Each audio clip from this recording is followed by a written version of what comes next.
संस्कृत व्याकरण एवं रचना class 8th। Last video में हमने चैप्टर ग्रामर पोर्शन का चैप्टर नंबर 1 का जो था यहाँ तक कंप्लीट कर लिया था, उपध्मानीय तक। अब हमें वर्णों के उच्चारण स्थान पढ़ने हैं। पेज नंबर आप आ जाइए अपनी बुक के 3 पर। इसके उच्चारण स्थान से हमें पढ़ना है। उच्चारण स्थान वो होता है कि जब हम किसी भी वर्ण को बोलते हैं तो बोलते समय हमारे मुख में जो जीवा है हमारी, वो किन किन चीज़ों को स्पर्श करती है, उसके आधार पर इसका उच्चारण स्थान होता है। तो चैप्टर में देखते हैं हम वर्णों के उच्चारण स्थान। सभी वर्णों का उच्चारण स्थान उच्चारण मुख से होता है। उच्चारण में मुख के कि जिस अवयव की सहायता होती है उसे उच्चारण स्थान कहा जाता है। मुख में अनेक अवयव होते हैं, जैसे अवयव मतलब पार्ट्स है ना, जैसे कंठ, तालु, मुर्दा, दंत, नासिका आदि। वर्णों का उच्चारण इन्हीं अवयवों की सहायता से होता है। स्थान विभाजन निम्न रूप से किया जाता है। मतलब जब हम मुख से वर्ण बोलते हैं, तो मुख से कोई भी वर्ण निकलता है तो क्या होता है, उसको किसी न किसी अवयव के या किसी न किसी पार्ट के यूज होते हुए ही निकलता है। उस पार्ट से टकराकर फिर ही वर्ण बाहर निकलता है। तो जिस पार्ट से हमारा जो वर्ण टकराता है वो उसका उच्चारण स्थान होता है। इसी तरह से फर्स्ट देखिए आप, कंठ, अकुह विसर्जनीय नाम कंठः, ये इसका सूत्र है। अब देखिए ये अर्थात अ, आ, क वर्ग और विसर्ग, इनका उच्चारण स्थान कंठ है। अब देखिए ये अगर सूत्र याद होगा तो आपको पता चल जाएगा इससे कि कौन कौन से वर्ण इसमें आते हैं। जैसे अ में आ गए अ और आ, फिर कु में आ गया क वर्ग, फिर आ गया ह और वी में आ गया विसर्ग। इनका उच्चारण स्थान क्या होता है, कंठ। अब आप देखिए मैंने जो बताया वही था बिल्कुल।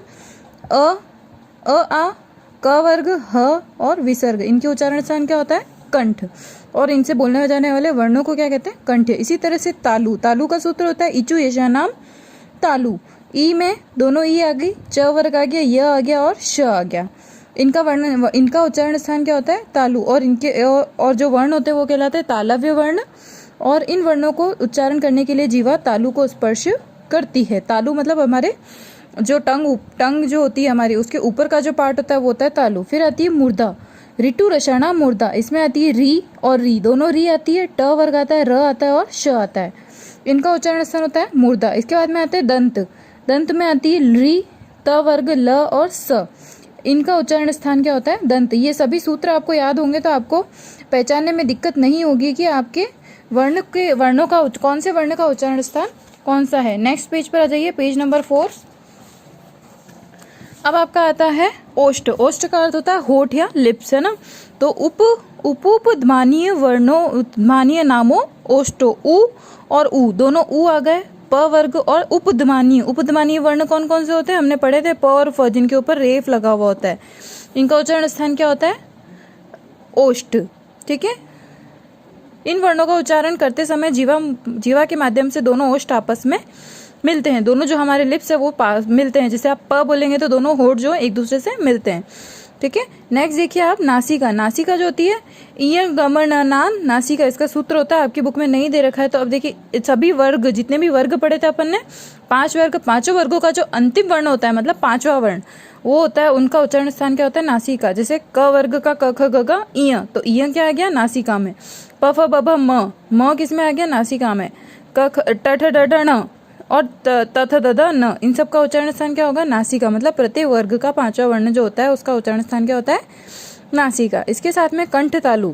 कंठ और तालु दोनों से टकराती है। जब हम बोलते हैं तो जीभ जो है कंठ और तालु दोनों से टकराती है। ये होते हैं ए दे तो, अर्थात ए और ऐ। इनका उच्चारण स्थान क्या होता है, कंठ, तालु। इन्हें कंठ तालव्य वर्ण भी कहा जाता है। ठीक है। फिर आता है कंठोष्ठ, ओदो तौ कंठोष्टो, ओ और औ, इनका उच्चारण स्थान क्या होता है, कंठोष्ठ। फिर आता है दंतोष्ठ, वकारस्य दंतोष्ठम, व वर्ण जो होता है उसका उच्चारण होता है दंतोष्ठ। इसका उच्चारण करते समय जीवा दांतों को स्पर्श करती है और होठ भी मुड़ते हैं। तो दंत और ओष्ठ, इसमें कंठ और ओष्ठ, इसमें कंठ और तालु, मतलब दो चीजें यूज में आती, 2 पार्ट्स यूज में आते हैं। जीवामूलीय वर्ण जो होते हैं हमने पढ़े थे, ये ऐसे निशान लगे हुए थे जिनके पास में, ये होते हैं जीवामूलीय वर्ण। इनका उच्चारण स्थान क्या होता है, चंद्रमा की तरह निशान होता है वर्ण के पहले। इनका उच्चारण स्थान क्या होता है, जीवामूलीय ना, जीवामूल इनका उच्चारण स्थान होता है। चैप्टर आपका यहाँ पर कंप्लीट होता है। क्वेश्चन के आंसर्स आपको बुक में ही दे रखे हैं तो मुझे शायद समझाने की जरूरत नहीं पड़ेगी, बट फिर भी मैं एक बार आपको बता देती हूँ। देखिए क्वेश्चन आपको खुद ही करने हैं ये। अधोलिखितेषु वर्णेषु स्वरान पृथकम कृत्वा लिखत। इसमें आपको ये इतने सारे वर्ण दे रखे, इनमें से आपको स्वर कौन कौन से वो छाट कर लिखने हैं। फिर देखिए अधोलिखितेषु वर्णेषु स्पर्श वर्णान चित्वा लिखत। स्पर्श वर्ण कौन कौन से मैंने आपको जब पढ़ाते टाइम बताया था स्पर्श व्यंजन, तो वो आपको इन सब में से छाट कर नीचे आंसर लिखना है। आंसर आपकी इसकी बुक में ही दे रखे हैं। फिर देखिए दीर्घ स्वर कौन, इसमें अधोलिखितेषु वर्णेषु दीर्घ स्वरान चित्वा लिखत। इसमें आपको दीर्घ स्वर बड़े स्वर है ना, अ ई उ री, तो ये तो होते हैं आपके ऋस्व स्वर। अब दीर्घ स्वर में क्या होती है, जिसमें बड़ी मात्राएं होती है, जैसे बड़ा जैसे आ ई बड़ा ऊ री, ये सब क्या होता है दीर्घ स्वर होता है। फिर अयोगवाह में सिर्फ दो ही होते हैं, अम और अह, तो इसमें से आपको छांटने थे दोनों, ये यहाँ लिखने था आंसर, ठीक है। नेक्स्ट देखिए अधोलिखितेषु वर्णेषु ऋस्व स्वरान पृथकम कृत्वा लिखत। ऋस्व स्वर मतलब छोटे वाले, सबसे छोटे, सबसे कम मात्रा काल का जिसमें समय लगता है, तो वो आ गए ये ई उ री ली अ, है ना। नेक्स्ट देखिए ब वर्णस्य उच्चारण स्थानम किम अस्ति। अब देखिए हमने पढ़ा था ब वर्ण के कौन से किस में आता है, प फ ब भ म, उपध्मानीय नाम ओष्टो, ये हमने पढ़ा था। उपध्मानीय नाम उ और प वर्ग में आता है ब, ये रहा, तो इसका उच्चारण स्थान क्या हो गया, ब का ओष्ठ, ठीक है। इसी तरह से ए आई है ना, आई जो वर्ण था ए और आई, ए दे तहु कंठ तालु, अभी हमने पढ़ा था, ये रहा। तो ए और आई का उच्चारण स्थान क्या होता है, कंठ तालु, तो इसका आंसर हो जाएगा आपका कंठ तालु। फिर देखिए वकारस्य, वकार का उच्चारण होता है दंतोष्ठ, तो यहाँ पे आ जाएगा आपका दंतोष्ठ, ठीक है। ये आपका अभी आपने जो मैंने जो बताया था आपको 2 की जगह 3 बता दिया था। आंसर आप देख लीजिएगा, आप यूं मत सोचिएगा मैंने गलत बताया है। मैंने आप आंसर देख रहे होंगे, यहाँ पे कंठोष्ठ आ रहा था, पर मैंने आपको बोला था कंठ तालु, क्योंकि मैंने आंसर 3 का बताया था। 2 आपका इधर दे रखा है ओ, ओदो तो हो कंठोष्टम, ये हमने पढ़ा था यहाँ पर, ये देखिए ओ और औ का उच्चारण होता है कंठोष्टम, इसलिए यहाँ पर कंठोष्टम लिखा हुआ है, ठीक है। इस तरह से आपको देखना है कि कौन से वर्ण का उच्चारण स्थान कौन सा है। इनमें से आपको ये सूत्र याद होंगे, तभी आप ये क्वेश्चन कर पाएंगे, आपको इनके सूत्र याद करने हैं। नेक्स्ट देखिए आप, इसमें आपको करना है कि जो वर्ण है उसका उच्चारण स्थान जो है उससे आपको मैच करना है। तो जैसे ध दे रखा है, तो ध वर्ण का उच्चारण स्थान क्या है, त थ द ध न, ऋतु लसा नाम दंता, तो दंत इसका उच्चारण स्थान है, तो दंत से मैच करना है। इसमें भी आपको सेम करना है, दोनों का सेम है। इसी तरह से आप देखिए, आप राइट रॉन्ग पर आ जाइए।